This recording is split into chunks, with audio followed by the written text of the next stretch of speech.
नमस्कार दर्शक बंधु आज हे जून मास 8 तारिख रविवार। आज दिन जाकर 20टी गुरुत्वपूर्ण खबर उपरे आसंतु नजर पकाइबा। ता पूर्व आपण मानक भल पाइबा स्वरूप गोटे गोटे लाइक एवं सब्सक्राइब निश्चय करिवे। तेबे आसंतु संपूर्ण खबर उपरे नजर पकाइबा। आजिर प्रथम खबर पीएम आवास योजना रे घर पई मिलिबो मागणा बाली। पीएम आवास योजना रे घर पई सहज एवं सस्ता रे मिलिबो बाली। घर तयारी पई राज्य सरकार 2 ट्रैक्टर बाली देबे बोली निष्पत्ति होईछि। ए नै राजस्व मंत्री सुरेश पुजारी सूचना देइछन्ति। बाली उठाण पई व्यवहार हेबाकु थिबा गाड़ी पई एसओपी होइथिबा कहिछन्ति राजस्व मंत्री। तेबे नदी भितरु पसी बाली काढिबा बंद हेबो, कारण हाईवा व्यवहार द्वारा प्रधानमंत्री सड़क योजनार रास्ता एते लोड नै पारु नाही। ए नै रास्ता नष्ट हेउछि, तेणु केते ओजनर बाली गाड़ी जाउछि एसबको नै नुआ एसओपी आसीबाको जाउछि बोली कहिछन्ति मंत्री। परवर्ती खबर महिलांक अकाउंट रे प्रति मासरे आसीबो 7000 टंका। एलआईसी रो बीमा सखी योजनार पाई परिबे लाभ। भारतीय जीवन बीमा निगम महिला मानकु आर्थिक स्वावलंबी करिबा पई बीमा सखी योजना आरंभ करिछि। एही योजना अनुसार महिला माने प्रति मासरे अति कम रे 7000 टंका पर्यंत रोजगार करि परिबे। प्रधानमंत्री नरेंद्र मोदी 2024 रे डिसेंबर 9 तारिख रे हरियाणार पानीपत रे एही योजनार शुभारंभ करिसेंति। एही योजना माध्यम रे महिला माने एलआईसी रो बीमा एजेंट भाबरे काम करी आर्थिक स्वाधीनता हासिल करिबा सहित ग्रामीण अंचल रे बीमा संपर्क रे सचेतनता वृद्धि करि परिबे। तेबे एही योजना महिला माननको एलआईसी रो बीमा एजेंट भाबरे तालीम प्रदान करिबो एवं प्रथम 3 वर्ष पई एक निर्दिष्ट स्टाइपेंड मध्ये मिलिबो। एथि सहित पॉलिसी बिक्री माध्यम रे कमिशन आय करिबार सुजोग मध्ये देबो। परवर्ती खबर 20 लाख करि नाहंती ई केवाईसी काटी दिया जिवो राशन कार्ड। राज्यर 20 लाख हिताधिकारी एजाए ई केवाईसी करि नाहंती। जेउ माने जून शेष सुद्धा ई केवाईसी करि नथिबे सेमानकर राशन कार्ड काटी दिया जिवो। प्राय 5% लोक वर्तमान सुद्धा ई केवाईसी करि नाहंती। सेमानंक स्थान रे नुआ हिताधिकारी को कार्ड दे दिया जिवो बोली खाद्य जोगाण मंत्री कहिसंती। तेबे लोकसेवा भवन ठारे गणमाध्यम को प्रतिक्रिया देई मंत्री कहिसंती, राज्य रे 13 वर्ष धरी नुआ राशन कार्ड दिया जाई नथिला। राज्य रे भाजपा सरकार आसीबा परे 17 लाख नुआ आवेदनकारी राशन कार्ड पई आवेदन करिथिले। एही लोकमानंक मध्यरु किए 4 वर्ष आउ केही 7 वर्ष हेबो आवेदन करिथिले। मुख्यमंत्री मोहन चरण माझी राज्य रे 6 लाख हिताधिकारी पई राशन कार्ड देबा नै अनुमोदन करिसेंती। एहा परे आहुरी 15 लाख राशन कार्ड पई मध्ये अनुमोदन मिली सारिछि। ई केवाईसी व्यवस्था जोरदार चलीछि। 95% लोक राज्यरु ई केवाईसी करि सारिछंती। आउ 5% लोकंकर ई केवाईसी होई पारि नाही। राज्यर प्राय 22 लाख लोक एजाए ई केवाईसी करि नाहंती। जून सुद्धा ई केवाईसी प्रक्रिया शेष होई जिवो। एहा परे आहुरी 20 लाख लोक बळी जिवे। तेबे सेगुडी को राज्य सरकार रद्द करि देबे। जेउ 20 लाख लोकंकर राशन कार्ड रद्द कर दिया जिवो सेही जगारे आउ नुआ लोकंकु दिया जिवो राशन कार्ड। परवर्ती खबर बढ़िबो गरम एवं गुळुगुळी। 2 रु 3 डिग्री बढ़िबो तापमात्रा। सारा राज्य रे आजिठु आहुरी बढ़िबो ताती। आज दिन तापमात्रा रे 2 रु 3 डिग्री सेल्सियस वृद्धि हेबार संभावना रहिछि। आगामी 5 दिन उपकूल ओडिसा रे प्रबल गुळुगुळी हेबो। ए नै पूर्वानुमान करिछि आंचलिक पाणीपाग केन्द्र।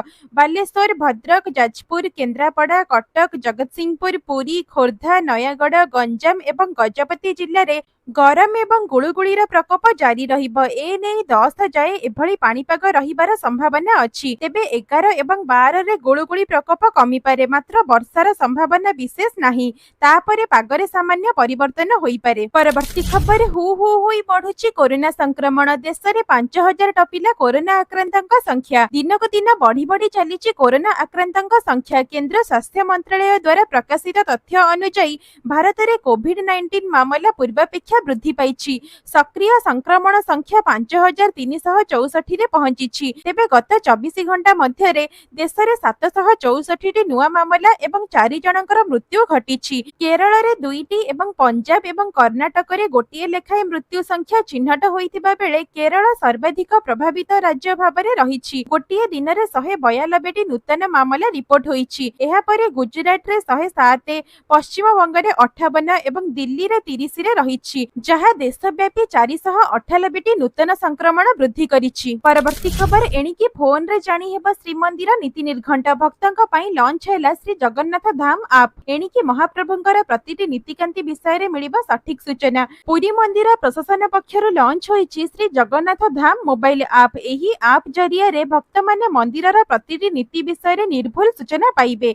ए नै पुरी जिल्लापाल सिद्धार्थ शंकर स्वाई कहिसंती भक्त माननको ठीक सूचना देबारे सहाय्य करिबो श्री जगन्नाथ धाम आप। मंदिर भितरे नीति ठारू आरंभ करी एहार समय धाड़ी दर्शन निर्घंट महाप्रसाद बाहरिबार समय दान प्रणाली संपर्क रे समस्त सूचना मिलिबो बोली कहिसंती जिल्लापाल। तेबे रथ यात्रा को दृष्टि रे रखी एही आप लॉन्च करा जाइतिबा बेले यात्रा बेलको आहुरी अनेक नुआ फीचर्स एथिरे जोड़ी हेबार योजना रहिछि। परवर्ती खबर ग्राहकंक पई खुशी खबर एकाथरे के 3000 कमिला सुना दर। अंतर्जातीय स्तर रे सुनार दर वृद्धि पाउथिबारु एहार प्रभाव भारतीय बजार रे अनुभूत हेउछि। आगको मध्य एही दर चढ़ा रहिबो बोली स्पष्ट करिसंती एक्सपर्ट। तेबे ग्राहकंक पई आश्वस्ति सह खुशी खबर आसीछि। कमिला सुना दाम 24 कैरेट सुना दाम 10 ग्राम को 97,970 टंका रहिछि। गतकाली एहा 69,600 टंका थिला। एथिरे 1630 टंका ह्रास होईछि। सेही बळी 22 कैरेट सुना दाम 10 ग्राम को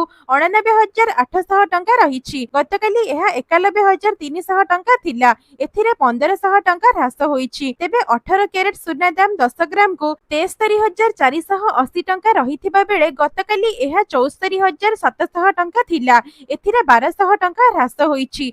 सेही बळी दक्षिण भारतर प्रमुख शहर चेन्नई रे 24 कैरेट रो मूल्य 97,970 टंका रहिथिबा बेले 22 कैरेट रो मूल्य 89,800 टंका रहिछि। परवर्ती खबर राज्य रे बिना प्रदूषण सर्टिफिकेट रे गडुछि 70 लाख गाड़ी। फुसफुस कर्कट को डाकी आनुछि गाड़ीर निर्गत धुआं। तेबे बिना प्रदूषण सर्टिफिकेट रे गाड़ी उपरे 10,000 टंकार जरिमाना व्यवस्था रहिछि। तथापि खिलाफकारींकर भय रहुनी। एभली गाड़ी चलाचल द्वारा निर्गत गैस फुसफुस कर्कट को डाकी आनुछि जहाँ एबे समस्तंक पई पालटिछि चिंतार कारण।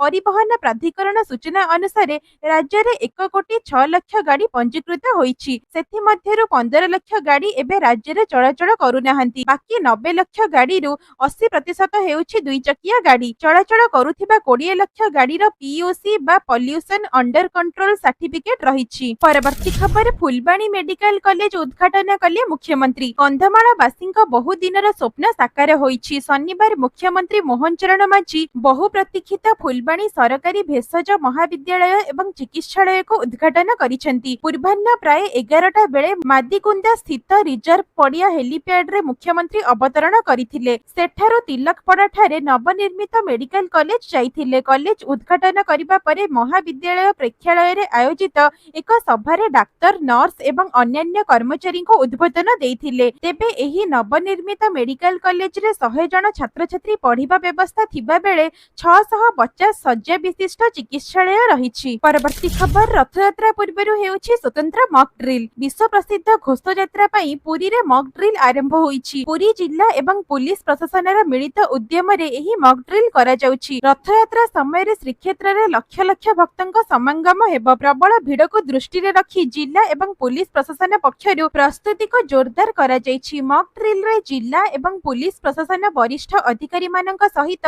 आम्बुलांस अग्निशम एनडीआरएफ ओड्राफ एनसीसी स्काउट एवं गाइड छात्र छात्री स्वेच्छासेवी अनुष्ठान माने सामिल होइछंती। तेबे रथयात्रा भिड़ समय रे कोनोसी जरूरीकालीन परिस्थिति उपजिले ताहाको किभଳି सठिक भाबरे परिचालना करा जाई परिबो से नै मॉक ड्रिल करा जाउछि। एथि सह टाउन थाना परिसर रे इंटीग्रेटेड कंट्रोल रूम खोला जाइछि। रथयात्रा समय रे जदि कोनोसी भक्तंकर मेडिकल सेवा आवश्यक हेबो तेबे तांको किपरि तुरंत हॉस्पिटल रे भर्ती करा जाई परिबो से नै मॉक ड्रिल करा जाउछि। परवर्ती खबर 5 टंकिया पार्लेजी पैकेट गाजर हेउछि 2400 टंका रे बिक्री। 2023 अक्टोबर 7 रु इस्राएल एवं पैलेस्टाइन रे सक्रिय हमास आतंकवादी संगठन मध्य रे युद्ध लागि रहिछि। 50,000 रु अधिक लोकंकर प्राणहानि घटी सारिथिबा बेले प्राय 20 लाख बासच्युत होइछंती। विदेशरु आसुथिबा मानवीय सहायता को मध्य इस्राएल सेना अवरोध करुथिबारु गाजारे नर्क जंत्रणा भोगुथिबा लोकंकर अवस्था अत्यंत शोचनीय होई पड़िछि। तेबे सबुठारु आश्चर्य कथा हैला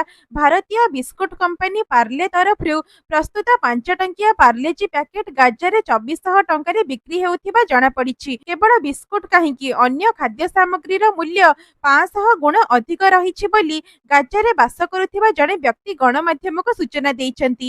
ଚାହିଦା ତୁଳନାରେ ଯୋଗାଣ ଅତ୍ୟନ୍ତ କମ୍ ରହୁଥିବାରୁ ଏଭଳି ସ୍ଥିତି ଉପୁଜୁଥିବା କୁହାଯାଉଛି। ଅପରପକ୍ଷରେ ଗାଜାରେ ଚିନି କିଲୋ ପିଛା 4,914 ଟଙ୍କାରେ ବିକ୍ରି ହେଉଥିବା ବେଳେ ଖାଇବା ତେଲ ଲିଟର ପିଛା 4,177 ଟଙ୍କା, ଆଳୁ କିଲୋ ପିଛା 1,965 ଟଙ୍କା, ପିଆଜ କିଲୋ ପିଛା 4,423 ଟଙ୍କାରେ ବିକ୍ରି ହେଉଛି ଏବଂ ଗୋଟିଏ କପ୍ କଫି ମଧ୍ୟ 1,800 ଟଙ୍କାରେ ମିଳୁଛି ବୋଲି ସୂଚନା ମିଳିଛି। ପରବର୍ତ୍ତୀ ଖବର, ଆରବିଆଇ ଦେଲା ବଡ଼ ଖୁସି ଖବର। ଏବେ 50 ଲକ୍ଷ ଟଙ୍କାର ହୋମ୍ ଲୋନରେ ବଞ୍ଚାନ୍ତ 7.71 ଲକ୍ଷ ଟଙ୍କା। ଭାରତୀୟ ରିଜର୍ଭ ବ୍ୟାଙ୍କ ବା ଆରବିଆଇ ଗୃହ ଋଣ ଗ୍ରାହୀଙ୍କ ପାଇଁ ଏକ ବଡ଼ ଖୁସି ଖବର ଆଣିଛି। ଆରବିଆଇ ତାର ସାମ୍ପ୍ରତିକ ମୁଦ୍ରାନୀତି ବୈଠକରେ ରେପୋ ରେଟ୍କୁ 50 ବେସିସ୍ ପଏଣ୍ଟ ବା 0.5% ହ୍ରାସ କରି 5.5% ଆଣିଛି। ଏହା ସହିତ 2025 ମସିହାରେ ମୋଟ 100 ବେସିସ୍ ପଏଣ୍ଟ ବା 1% ରେପୋ ରେଟ୍ ହ୍ରାସ ହୋଇଛି। ଏହି ନିଷ୍ପତ୍ତି ଫଳରେ ଗୃହ ଋଣ ସୁଧ ହାର ଏବଂ ମାସିକ କିସ୍ତି ବା ଇଏମ୍ଆଇ ଉପରେ ଉଲ୍ଲେଖନୀୟ ପ୍ରଭାବ ପଡ଼ିବ। ତେବେ ଗୋଟିଏ 50 ଲକ୍ଷ ଟଙ୍କାର ଗୃହ ଋଣରେ 20 ବର୍ଷ ଅବଧି ପାଇଁ 8% ସୁଧ ହାରରେ ଏହି ରେପୋ ରେଟ୍ ହ୍ରାସ ଯୋଗୁଁ ଗ୍ରାହକମାନେ ମାସିକ ଇଏମ୍ଆଇରେ ପ୍ରାୟ 3,000ରୁ 4,000 ଟଙ୍କା ପର୍ଯ୍ୟନ୍ତ ସଞ୍ଚୟ କରିପାରିବେ। ଏହା ସମଗ୍ର ଋଣ ଅବଧିରେ ମୋଟ 7.71 ଲକ୍ଷ ଟଙ୍କା ପର୍ଯ୍ୟନ୍ତ ସୁଧ ସଞ୍ଚୟ କରାଯାଇପାରିବ। ଅର୍ଥାତ୍ ଗ୍ରାହକମାନେ ଦୀର୍ଘମିଆଦୀ ଋଣରେ ବହୁତ କମ୍ ସୁଧ ଦେବେ, ଯାହା ସେମାନଙ୍କର ଆର୍ଥିକ ବୋଝକୁ ହାଲୁକା କରିବ। ପରବର୍ତ୍ତୀ ଖବର, ଜୁନ୍ 20ରେ ଓଡ଼ିଶା ଆସିବେ ପ୍ରଧାନମନ୍ତ୍ରୀ ନରେନ୍ଦ୍ର ମୋଦି। ପ୍ରଧାନମନ୍ତ୍ରୀ ନରେନ୍ଦ୍ର ମୋଦି ଜୁନ୍ 12ରେ ନୁହେଁ ବରଂ ଜୁନ୍ 20 ତାରିଖରେ ଓଡ଼ିଶା ଗସ୍ତରେ ଆସିବାର କାର୍ଯ୍ୟକ୍ରମ ରହିଛି। ଏନେଇ ରାଜସ୍ୱ ମନ୍ତ୍ରୀ ସୁରେଶ ପୂଜାରୀ ସୂଚନା ଦେଇଛନ୍ତି। ରାଜ୍ୟରେ ବିଜେପି ସରକାରର 1 ବର୍ଷ ପୂର୍ତ୍ତି ସମାରୋହରେ ଯୋଗ ଦେବାକୁ ଓଡ଼ିଶା ଆସିବେ ପ୍ରଧାନମନ୍ତ୍ରୀ ମୋଦି। ଏନେଇ ବିଜେପି ସରକାର ଓଡ଼ିଶାରେ ତାଙ୍କର ସରକାର ଦ୍ୱାରା ହୋଇଥିବା 1 ବର୍ଷ ଦାୟିତ୍ୱ ଗ୍ରହଣ କରିବା ପରଠାରୁ ନିଜର ସଫଳତା ବଖାଣିବେ। ତେବେ ସମାରୋହ ପାଇଁ ସ୍ଥାନ ନିରୂପଣ ଚାଲିଛି। ଆଗକୁ ମୁଖ୍ୟମନ୍ତ୍ରୀ ପ୍ରେସ୍ କନଫରେନ୍ସ କରି ଏ ସମ୍ପର୍କରେ ବିସ୍ତୃତ ତଥ୍ୟ ଦେବେ ବୋଲି ସୁରେଶ ପୂଜାରୀ କହିଛନ୍ତି। ପରବର୍ତ୍ତୀ ଖବର, ରାଜ୍ୟ କ୍ୟାବିନେଟ ବୈଠକରେ 4ଟି ପ୍ରସ୍ତାବ ଉପରେ ବାଜିଲା ମୋହର। ରାଜ୍ୟ କ୍ୟାବିନେଟ ବୈଠକରେ 4ଟି ପ୍ରସ୍ତାବ ଉପରେ ମୋହର ବାଜିଛି। ତେବେ କ୍ୟାବିନେଟରେ 5ଟି ପ୍ରସ୍ତାବ ଉପସ୍ଥାପିତ ହୋଇଥିଲା। ମୁଖ୍ୟମନ୍ତ୍ରୀଙ୍କ ଅଧ୍ୟକ୍ଷତାରେ ବସିଥିଲା ଏହି ରାଜ୍ୟ କ୍ୟାବିନେଟ ବୈଠକ। ବୈଠକ ପରେ ମୁଖ୍ୟ ଶାସନ ସଚିବ ସୂଚନା ଦେଇଛନ୍ତି, ସହରାଞ୍ଚଳ ପାଇଁ ମୁଖ୍ୟମନ୍ତ୍ରୀ ସହରୀ ବିକାଶ ଯୋଜନା କାର୍ଯ୍ୟକାରୀ କରାଯିବ। ଏହା 5 ବର୍ଷ ପାଇଁ ଏହି ଯୋଜନା ଲାଗୁ ହେବ। ତେବେ ସହର ବିକାଶ ଯୋଜନା ପାଇଁ 6,100 କୋଟି ଅନୁମୋଦିତ ହୋଇଥିବା ବେଳେ ଜୈବ ପ୍ରଯୁକ୍ତି ବିଜ୍ଞାନର ବିକାଶ ଯୋଜନାକୁ ମଞ୍ଜୁରୀ ମିଳିଛି। ଏହି ଯୋଜନା ପାଇଁ 1,113.50 କୋଟି ଟଙ୍କା ବ୍ୟୟ ଅଟକଳ ହୋଇଛି। ଏଥିସହ ଛେଲିଗଡ଼ ଜଳସେଚନ ପ୍ରକଳ୍ପ ନେଇ ମଧ୍ୟ ନିଷ୍ପତ୍ତି ହୋଇଛି। ପ୍ରକଳ୍ପର କଂକ୍ରିଟ ଡ୍ୟାମ୍ ସିଙ୍ଗଲ ୱେ ନିର୍ମାଣ ହେବ। ଏଥିପାଇଁ ଖର୍ଚ୍ଚ ହେବ 151,06,260 ଟଙ୍କା। ଏଥିସହ ହେକ୍ଟର ଜଳସେଚନ ମଧ୍ୟ ହେବ। ପରବର୍ତ୍ତୀ ଖବର, ରଥଯାତ୍ରାର ଶୃଙ୍ଖଳିତ ସୁପରିଚାଳନା ପାଇଁ ପ୍ରଭାତୀ ପରିଡ଼ାଙ୍କ ଅଧ୍ୟକ୍ଷତାରେ ହୋଇଛି ମନ୍ତ୍ରୀସ୍ତରୀୟ କମିଟି ଗଠନ। ଏବର୍ଷ ହେବାକୁ ଥିବା ରଥଯାତ୍ରାର ଶୃଙ୍ଖଳିତ ସୁପରିଚାଳନା ପାଇଁ ରାଜ୍ୟ ସରକାର ଉପମୁଖ୍ୟମନ୍ତ୍ରୀ ପ୍ରଭାତୀ ପରିଡ଼ାଙ୍କ ଅଧ୍ୟକ୍ଷତାରେ ମନ୍ତ୍ରୀସ୍ତରୀୟ କମିଟି ଗଠନ କରିଛନ୍ତି। କମିଟିରେ ରହିଛନ୍ତି ବିଭିନ୍ନ ବିଭାଗର ଅନ୍ୟ 4 ଜଣ ମନ୍ତ୍ରୀ। ଏହି ଉଚ୍ଚସ୍ତରୀୟ କମିଟିରେ ଆଇନ, ପୂର୍ତ୍ତ ଏବଂ ଅବକାରୀ ବିଭାଗ ମନ୍ତ୍ରୀ, ଏଥିସହ ସ୍ୱାସ୍ଥ୍ୟ ମନ୍ତ୍ରୀ, ଗୃହ ଏବଂ ନଗର ଉନ୍ନୟନ ମନ୍ତ୍ରୀଙ୍କ ସହ ବାଣିଜ୍ୟ ଏବଂ ପରିବହନ ମନ୍ତ୍ରୀ ସଦସ୍ୟ ରହିଛନ୍ତି। ନବଗଠିତ ଏହି କମିଟିର ଆବାହକ ରହିବେ ଆଇନ ବିଭାଗ ପ୍ରମୁଖ ସଚିବ। ଏ ସମ୍ପର୍କରେ ଆଇନ ବିଭାଗ ପକ୍ଷରୁ ବିଜ୍ଞପ୍ତି ପ୍ରକାଶ ପାଇଛି। ଏହି କମିଟି ରଥଯାତ୍ରାର ସମସ୍ତ ପ୍ରସ୍ତୁତି ଏବଂ କାର୍ଯ୍ୟକ୍ରମର ତଦାରଖ ସହ ଆବଶ୍ୟକ ସ୍ଥଳେ ପରାମର୍ଶ ଦେବେ ବୋଲି ବିଜ୍ଞପ୍ତିରେ ଦର୍ଶାଯାଇଛି। ତେବେ ସରକାରୀ ସ୍ତରରେ ରଥଯାତ୍ରାର ପ୍ରତିଟି ପ୍ରକ୍ରିୟା ଉପରେ କମିଟି ନଜର ରଖିବା ସହିତ ଆବଶ୍ୟକ ପରାମର୍ଶ ପ୍ରଦାନ କରିବ। ପରବର୍ତ୍ତୀ ଖବର, ଜୁନ୍ 9ରେ ଜିଲ୍ଲାସ୍ତରୀୟ ଯୁଗ୍ମ ଅଭିଯୋଗ ଶୁଣାଣି। ଆଜିଠାରୁ ଜନଶୁଣାଣି ପୋର୍ଟାଲରେ ଆରମ୍ଭ ହେବ ପଞ୍ଜୀକରଣ। ଆଜିଠାରୁ ଅଭିଯୋଗ ଶୁଣାଣି ପାଇଁ ଅନଲାଇନ ପଞ୍ଜୀକରଣ ଆରମ୍ଭ ହେବ। ପୂର୍ବାହ୍ନ 11ଟାରୁ ଜନଶୁଣାଣି ପୋର୍ଟାଲ ମାଧ୍ୟମରେ ଜିଲ୍ଲାପାଳ ଏବଂ ଜିଲ୍ଲା ଆରକ୍ଷୀଙ୍କ ଅଧ୍ୟକ୍ଷଙ୍କୁ ସାକ୍ଷାତ କରିବା ପାଇଁ ପଞ୍ଜୀକରଣ କରିପାରିବେ। ଜନସାଧାରଣ ପଞ୍ଜୀକରଣ ପ୍ରାପ୍ତି ସ୍ୱୀକାର ପତ୍ର, ବ୍ୟକ୍ତିଗତ ପରିଚୟ ପତ୍ର ତଥା ନିଜର ଅଭିଯୋଗ ପତ୍ର ସହିତ ଦର୍ଶାଯାଇଥିବା ସ୍ଥାନରେ ନିର୍ଦ୍ଧାରିତ निर्धारित समय उपस्थित रही निजर अभियोग जिलापाल एवं एसपी को जणाई पारिबे। एहा व्यतीत अणपंजीकृत आवेदनकारी मानक अभियोग पत्र गुड़िकु मध्य जुग्म शुणाणी शिविर रे सीधासळख ग्रहण करा जाई पारिबो बोली कुहा जाईछि। परवर्ती खबर परिवर्तन हैला यूजीसी नेट परीक्षा तारीख एबे 25 रु 29 जून पर्यंत हेबा परीक्षा। जदि आपण यूजीसी नेट जून 2025 परीक्षा पई प्रस्तुत हेउछंती तेबे आपणक पई एक गुरुत्वपूर्ण खबर आसीछि। नेशनल टेस्टिंग एजेंसी बा एनटीए यूजीसी नेट जून सेशन 2025 रो परीक्षा तारीख परिवर्तन करिछि। एबे एही परीक्षा 25 जून रो 29 जून 2025 पर्यंत अनुष्ठित हेबो। पूर्वरु एही परीक्षा जून प्रथम सप्ताह रे अनुष्ठित हेबार थिला किंतु एबे नूतन तारीख स्थिर करा जाईछि। एनटीए एथि पई सरकारी विज्ञप्ति मध्ये प्रकाश करिछि। विषय भित्तिक परीक्षा सूची एबे ugcnet.nta.ac.in वेबसाइट रे देखि परिबे। तेबे परीक्षार्थी माने सेठाकु जाई जानि परिबे जे केउ दिन एवं केउ शिफ्ट रे सेमानकर पेपर अनुष्ठित हेबो। परवर्ती खबर आसिला बड़ खबर खाता को आसीबो सुभद्रा तृतीय किस्ती टंका 15,000 सूचना देले उपमुख्यमंत्री प्रभाती परिडा। उपमुख्यमंत्री कहिसंती जे महिला सशक्त हेले व्यवस्था सुदृढ़ हेले देशर विकास हेबो। गत मार्च 31 सुधा जेउ महिला माने सुभद्रा योजना पई आवेदन करिथिले एवं योग्य विवेचित होइथिले सेमाने एही आर्थिक सहायता प्रथम किस्तीर चतुर्थ पर्याय रे पाई सारिछंती जहा सेमानकर आर्थिक कारोबार को सहज करिछि। सूचना योग्य जे सुभद्रा योजना रे 1,65,877 जन महिला प्रथम किस्ती टंका पाइथिले। सेही भली 98,82,092 जन महिला द्वितीय किस्ती टंका पाइछंती एवं सुभद्रा योजना पई नुआ आवेदन करिथिबा योग्य हिताधिकारी को गत एप्रिल मास 24 तारिख रे सरकार एकाथरके 10,000 टंका पठाइथिले। एथि सहित जेउ माने वर्तमान सुद्धा भी सुभद्रा योजना रे टंका न पाई वंचित अछंती सेमानंको एकाथरके तीनोटी किस्तीर टंका 15,000 मिलिबो। तृतीय किस्ती टंका बंटन समय रे एवं जेउ माने सुभद्रा योजना रे प्रथम किस्ती एवं द्वितीय किस्ती पाई सारिछंती सेमानंको केवल तृतीय किस्ती रे 5,000 टंका मिलिबो। ए नेई बड़ घोषणा करिछंती प्रभाती परिडा। तेबे आपण माने हमर एही भिडियोटी को केउ जिल्ला रे देखुचंती एवं आपण माने सुभद्रा रे प्रथम किस्ती एवं द्वितीय किस्ती टंका पाइछंती कि नाही कमेंट माध्यम रे लेखिकि निश्चय जणाइबे। परवर्ती खबर आसिला रथ उपकरण बिक्री नुआ एसओपी 3 रथर चक दाम धार्य। उच्च दर जोगु बिक्री न होई पारी श्रीगुंडीचा मंदिर परिसर रे खत खाउची गत वर्ष मानकरे व्यवहृत रथर चक प्रभा समेत विभिन्न उपकरण। एपर्यंत एही जिनिस संरक्षित रखिबा निमंते गृह निर्माण सरिला नाही। सेपटे 2025 रथ उपकरण बिक्री निमंते नुआ एसओपी जारी करिछि श्रीमंदिर प्रशासन। एथि सह नुआ दर मध्य निर्धारण होईछि। बड़ ठाकुरंक तालध्वज रथर चक पिछा दाम 2 लाख टंका, देवी सुभद्रांकर दर्पदलन रथ चकर पिछा दाम 1.5 लाख टंका और श्री जगन्नाथ महाप्रभुंक नंदीघोष रथ चकर दाम 3 लाख टंका रखा जाईछि। सेहीपरि गुज एवं अंशुआरी गोटा पिछा दाम 15,000 टंका रही। प्रभा पिछा दाम 25,000 टंका रही। जेतेबेले कि प्रत्येक रथर गोटाए लेखाए चक किणिले दाम 6 लाख टंका स्थिर करा जाईछि। आवेदन निर्धारित फी देई आवेदन करिबा परे एहा उपरे विचार करी श्रीमंदिर प्रशासन पदक्षेप नेबो बोली एसओपी रो जणा पड़िछि। तेबे आवेदनर शेष तारीख आसंता सेप्टेम्बर 15 तारीख रहिछि। परवर्ती खबर विश्व बैंक पक्षरु प्रकाश पाइछि रिपोर्ट। भारत रे द्रुत गति रे कमुछि दारिद्र्य हार। भारत में द्रुत गति रे कमुछि अत्यंत दारिद्र्य हार। ए नै विश्व बैंक पक्षरु रिपोर्ट प्रकाश पाइछि।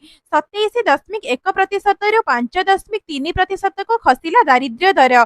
2011 रु 12 रे थिला 27.1%। 2022 रु 23 रे 5.3% को ह्रास पाई प्राय 269 नियुत लोक अत्यंत दारिद्र्य मुक्त होइथिबा रिपोर्ट रे सूचना मिलिछि।